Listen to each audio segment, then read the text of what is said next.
Hi, I guess, I don't know how to say this. I guess this video is just me kind of telling you the things that are happening in my life. And mind you, by the end of the story, remember that my actions are completely for a justified reason. Just remember that.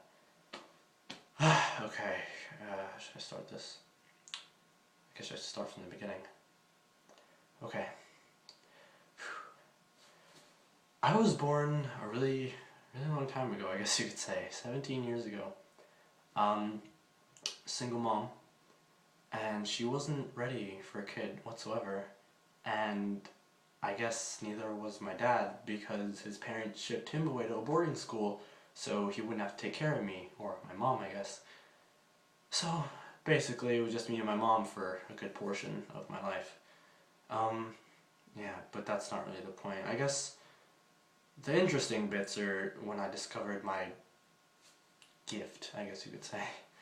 Um, yeah, I discovered it when I was about 5 years old, and it was around the time my grandmother passed away. Um, Sorry, it's hard to think about it. It's just, my grandmother was very close with me, and I hadn't really gotten a chance to say much to her after she died. But, it was weird, to say the least, I guess, to see her sitting next to her own casket at her funeral. I mean, I guess the fear and confusion was, I guess, more or less summed up and coped with relief because I was happy to see that she wasn't all gone, even though she didn't really look there. I mean, she was there, just not there. You know what I mean? But yeah, I walked up to her. I asked her what she was doing there, and I don't ever even remember getting an answer, to be honest, because I was pretty young still. She whispered in my ear, kissed me on the forehead, and she was gone. Right after that, I went up to my mom and asked her about the flowers over in Puerto Rico. Um, I still don't know what that means to this day, but all I remember is it was enough to get my mom to drop to her knees and cry a lot and hold me in her arms. And I remember feeling like that was the first time my mom actually loved me. Anyways, I guess my skill, I guess you could call it, became a little more apparent when I turned 8. Because that was when my mom met a pretty decent guy, I guess you could say. For the sake of covering up his name, I guess we'll call him Mark. But, yeah, Mark was not that bad at first. He was just kind of greedy. I mean, he was tall, and he was smelly, and just talked too loud, honestly. But, I mean, hey, he had a more stable job than my mom, so she fell right into his lap. But, once he found out about my gift, I guess you could say, he definitely went to exploit it. He decided that he would make me basically a cash pig.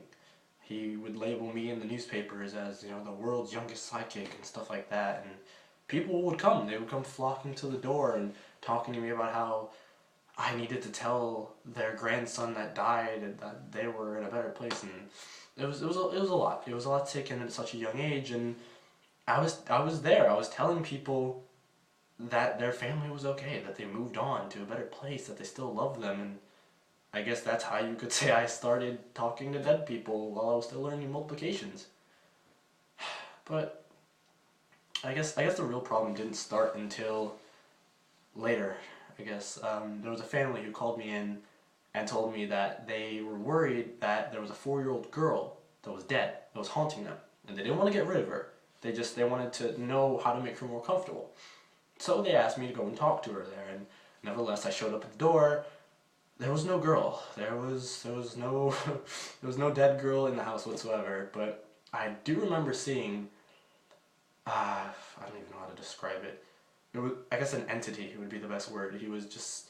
I don't even know if it was a he. It was paperless. It was just his skin. It was just fully papered out. It was smooth, but it was kind of jagged, and his eyes were just bloodshot red, big gaping teeth, claws, and just hunched over on the 17-year-old son's back. And I've seen things like this before, and they're called sixes. And I mean, most of the time they're not really that bad. They're entities, I guess you could say, of just pure sorrow, pure hatred, pure anger, just not human whatsoever. And most of the time, human souls and spirits and all that, they can't really hurt you unless they're really sinister, and by that I mean like Bundy sinister. But yeah, sixes they can. They will suck the life out of you and make you so completely deranged until you are either about to kill yourself or going to do something so bad you'll definitely get the death penalty. But yeah, I mean they're pretty bad. I mean they're called sixes, by the way, because you last about 6 months before you kind of lose it. But yeah, I can't do much about them. They're just kind of there, and they don't bother me because I mean they most of the time attack like very miserable, very corrupt, very angry people, and I've never really been any of that in my life. Uh, I guess we're gonna get a little personal here. I guess I started to kind of resent my mom when I was about, I don't know, maybe 15 years old, because it had gotten to the point where she was so willing to have me do these things that she completely forgot I was her son. And nevertheless, Mark, the guy who was her boyfriend, was just basically drinking away the money people paid me to like talk to their families, you know, and it was very upsetting for a while, and I couldn't handle it, and I didn't know what to do. So I spent every night for that whole year of 15 just crying my eyes out, wishing all of it would end. That's not what I meant though. Yeah, but it got pretty bad towards the end because of the fact that it had gotten to the point where he had started hitting her. And I never forgave myself for letting it happen. And she took it for a bit. She did. And then eventually started to blame me. And I remember this. I remember this exactly. She looked me dead in the eye and said, maybe if you hadn't started talking to fucking Casper, we wouldn't be in this situation in the first place. Not regarding the fact that it was her boyfriend that was the one who was making all of this go bad. Not me.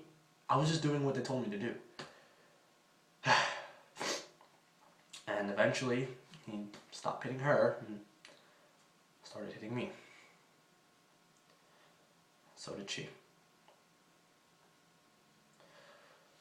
Anyways, yeah, there was a couple instances where I was kind of worried for my own sake, you know.